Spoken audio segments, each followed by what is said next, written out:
Welcome to your Profitable Law Firm podcast. I'm Kelly Brubaker, your dedicated host, passionate about empowering law firm owners.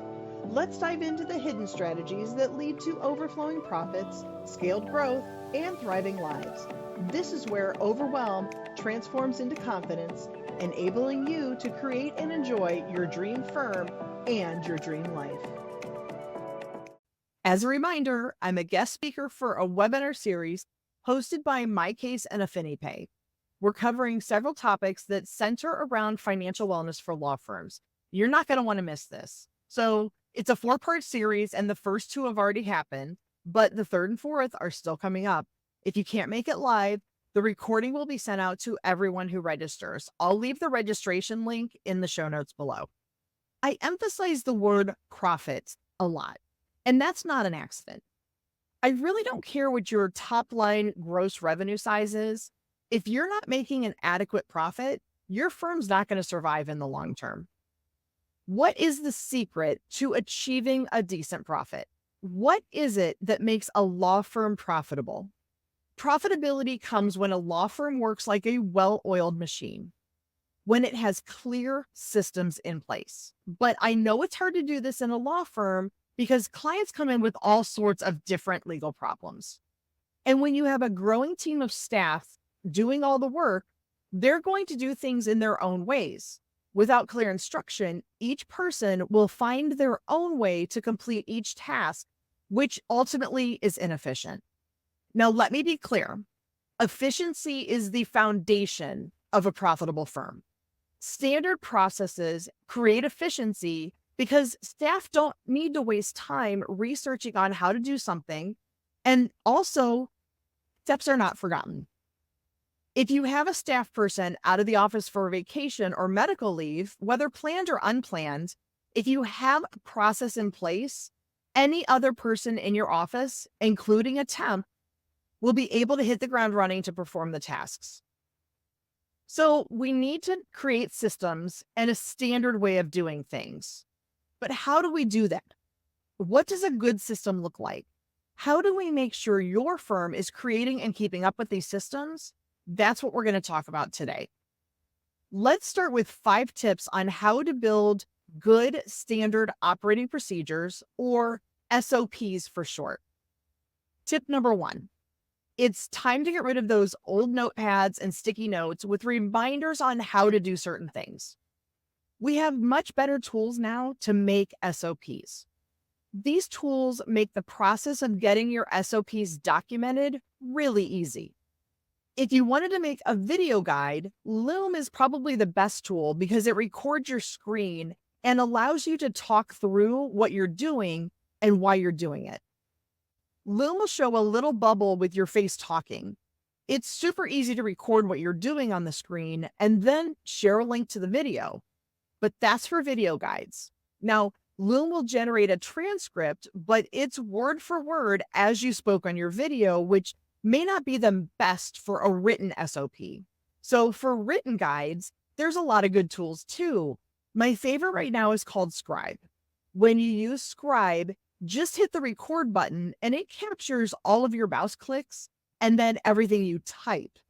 When you're done, it'll give you a nice guide with pictures of everything you clicked. It does a lot of the hard work for you and it saves you a ton of time. With either Loom or Scribe, these will work great for processes that are fully performed on your computer. If you have any processes that involve non-computer steps, the best method I can recommend is just using Word, Google Doc, or Apple Pages. Okay, tip number 2. We need to make SOPs that work for all clients. If someone's going to take the time to make an SOP, don't make it for just one client. An easy one that comes to mind to start with is your intake process. This is a highly repeatable process that should be able to be performed by anyone in your office. Not that I'm suggesting the entire process should be handled by you as the firm owner, but I'm just saying that it's a process anyone should be able to handle. Tip number 3, and this is a good one, and it has 2 parts. So part A, just start.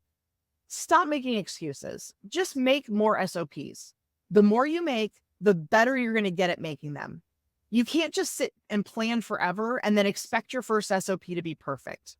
You have to start doing it to figure out what works for your firm. And then part B, get some help. If you have staff, each person needs to be assigned a handful of SOPs. Divide up the SOP creation. Next time you or an employee does something that needs an SOP, just record getting it done. Then once an SOP is drafted, share it with someone else who will use that SOP as it's prepared to independently perform the task. And the point of this is to check it, make any changes needed, and then approve it for use. Tip number 4. SOPs are useless unless people actually use them and keep them up to date. It's one thing to create an SOP, and it's another to keep it current, to update when things change, and to agree with your staff on how to maintain it. I think 2 things need to happen with all of your SOPs. First, someone has to check everyone's SOPs from time to time to make sure that they're up to date. And I don't like to schedule this. I prefer a surprise check, kind of like a secret shopper. Someone on your team goes through another person's SOPs and they ask, could I actually do the work with these specific instructions? Are they up to date? Second, using and updating SOPs needs to be part of how your staff are rewarded, as in with their reviews and pay. SOPs have to be part of the job. People don't do them because they don't think it's part of their job, which leads up to tip number 5. We have to give people time to do this. The reason we never do it is because we're always doing something else. So we need to make it part of everyone's job. We also need to make sure that people have time to do it. It should be part of their review. One of the things we look at when we judge how well they're doing. So what does all of this look like? Well, let's make a real SOP. We'll make an SOP for something simple but important, your collection process. And as a bonus, we're going to talk about a good collection policy. Now, let me distinguish between these 2 words. Policy means the rules of how your firm operates, and process means how is it going to get done? Okay, so how are we going to do this? You might think we're going to make a video, right?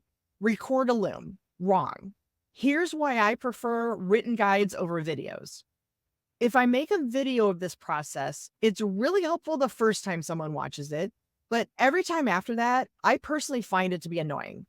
You have to search through the video to find the specific part that you want. And if anything changes later, it's much harder to change that part of a video than to change part of a written guide. Where videos work great is when you need to show someone how to navigate a program that will have many clicks. Plus, specific to the collection process, some of these tasks are not computer tasks. So I'm going to use Word for this, and then we're just going to go through the steps. But first, let's talk about the policy part. I recommend setting a collection policy that has a logical rhythm to it. And also define each email, call script, and letter in advance to the extent possible for the best efficiency. So for example, here's a possible collection policy for your firm. At 7 days past due, send an email to the client giving an update on their matter and ask when payment can be expected.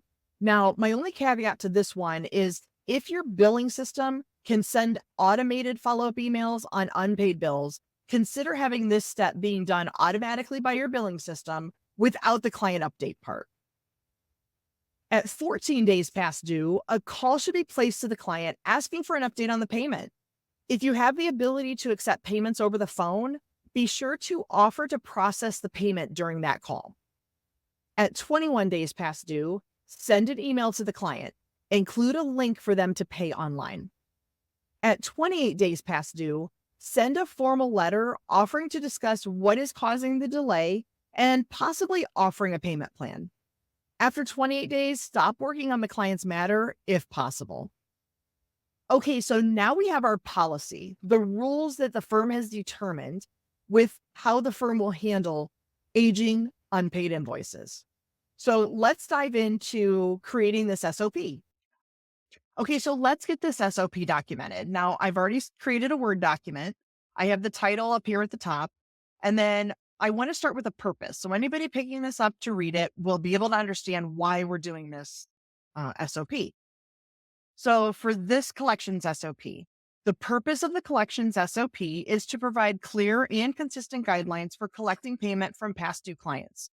The SOP aims to ensure that all employees follow a standardized approach, thereby maintaining quality and efficiency while reducing the risk of errors and inconsistencies. Additionally, this SOP will focus on maximizing the payment recovery for services rendered and tracking overdue bills to mitigate bad debt. And then we want to talk about the frequency. So this SOP will be performed on a weekly basis. Now we get to the procedure. So the following steps outline the procedure for routine collections of past due client bills. Okay, so step one, confirm that all payments received have been posted to your billing system. This is critical because you want to make sure you're using the most current information. Step two, obtain your current list of unpaid bills. Now, sometimes in your billing or your bookkeeping system, this may be called an accounts receivable report or an aged invoice report or aging accounts receivable. But essentially, you need a report that tells you which clients owe you money, how much they owe you, and how delinquent they are. This is a report you may get from your bookkeeper, or you may need to go into your billing or bookkeeping system to obtain this report. Step three, once you have the report, share it with everyone in your firm who will have a task to perform related to this process. Now, sharing it might be an email, it might be part of your task management system, or it may be a shared drive folder. However, is most efficient for everyone in your firm to have access to this file. Step four.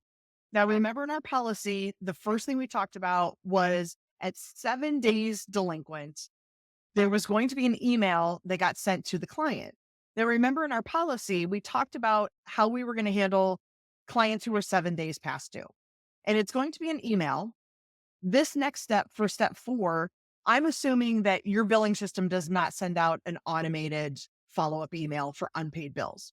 So for this SOP, we're going to determine that originating attorneys need to send out an email to any client 7 days past due. Step five, have your originating attorney or your bookkeeper place a call to the clients who are 14 days past due.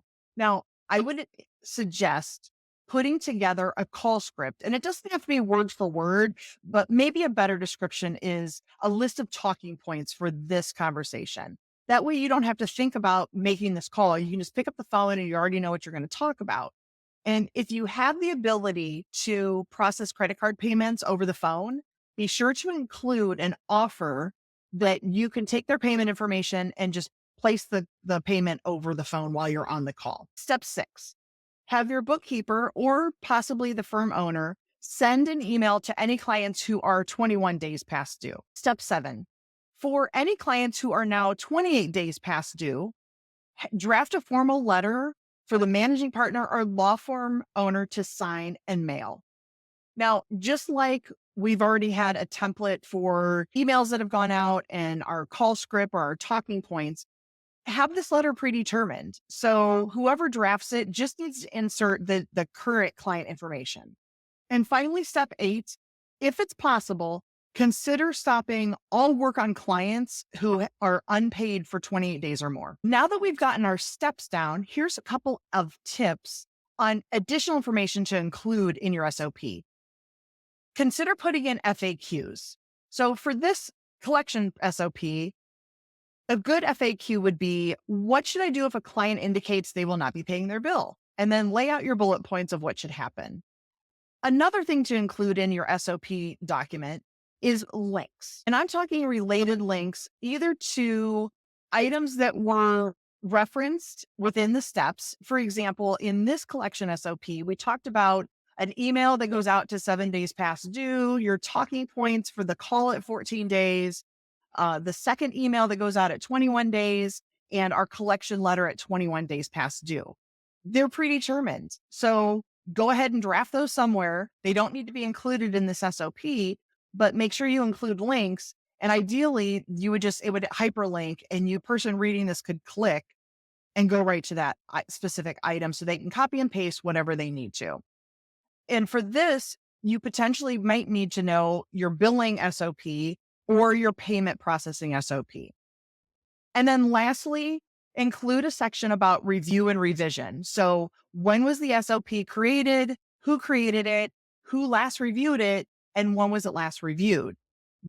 And if it helps, I'm going to leave in the show notes a link to this specific SOP document, just so you have an example of what an SOP can look like. And you can use this as a template, just editing what you need to for your firm. Now, I really think you should share this podcast episode with your team. It can start a great conversation about how to make better SOPs. I'm hearing from more and more law firms that they watch a video like this together in a team meeting, and then they try to put what they learned into action. With that in mind, I made a meeting agenda that you can use, and I'll leave a link to that in the show notes below. It gives you some talking points to go through with your team. So let's talk about what the agenda looks like. How should we create our SOPs? What does a good SOP look like? You need to decide this for your firm.